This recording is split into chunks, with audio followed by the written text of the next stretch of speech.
وہم کا علاج کیا ہے؟ سوال: میں BA کی طالبہ ہوں۔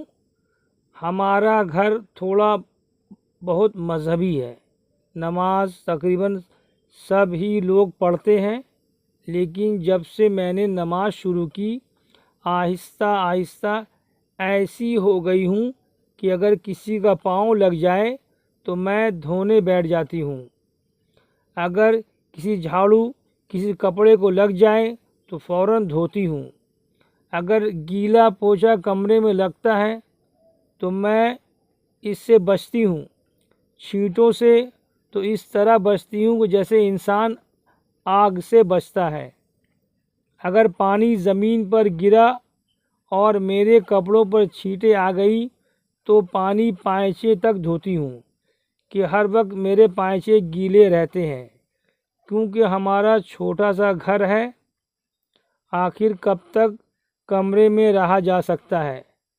بس میری یہی کیفیت ہے، جس کی وجہ سے اب گھر والے مجھے نفسیاتی مریضہ، ذہنی مریضہ اور وہمن کے نام سے پکارتے ہیں، جس پر مجھے دلی دکھ ہوتا ہے، اور پھر میں یہ سوچتی ہوں کہ اب ایسا نہ کروں گی، لیکن پھر ایسا نہیں کر پاتی۔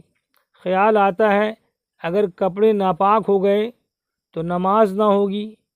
گھر والے مجھے ہر وقت پانی میں گھسے رہنے سے منع کرتے ہیں، جس کی وجہ سے مجھے اب ایگزیما بھی ہو گیا ہے، لیکن میں کہتی ہوں کہ میرے اوپر کسی قسم کی چھینٹ نہ آئے۔ گھر والے کہتے ہیں کہ ہمارے گھر میں کوئی بچہ تو نہیں ہے کہ جس کے پیشاب وغیرہ کی چھینٹوں سے تمہارے کپڑے ناپاک ہو جائیں۔ کبھی جب مجھے اس بات پر ڈانٹ پڑتی ہے تو میرا دل چاہتا ہے کہ نماز ہی چھوڑ دوں تاکہ میں ان چیزوں سے نجات پا سکوں، لیکن دل نہیں مانتا اور نماز کسی حالت میں بھی میں نہیں چھوڑ سکتی۔ آپ میرے سوال کا جواب دیں۔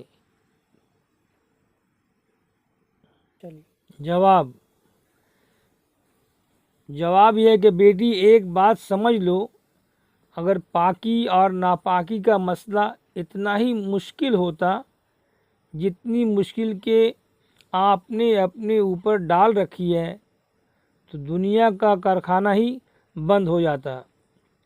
آپ کی طرح ہر شخص بس پائچے دھونے ہی میں لگا رہتا۔ یہ تمہیں وہم کا مرض ہے اور اس کا علاج بہت ہی آسان ہے۔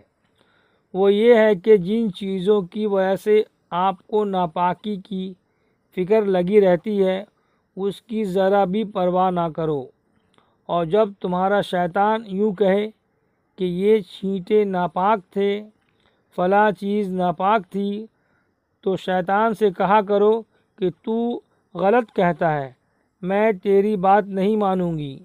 اگر 1 مہینہ تک آپ میرے کہنے پر عمل کر لیا تو انشاءاللہ تعالی اس وہم کے مرض سے ہمیشہ کے لیے نجات مل جائے گی۔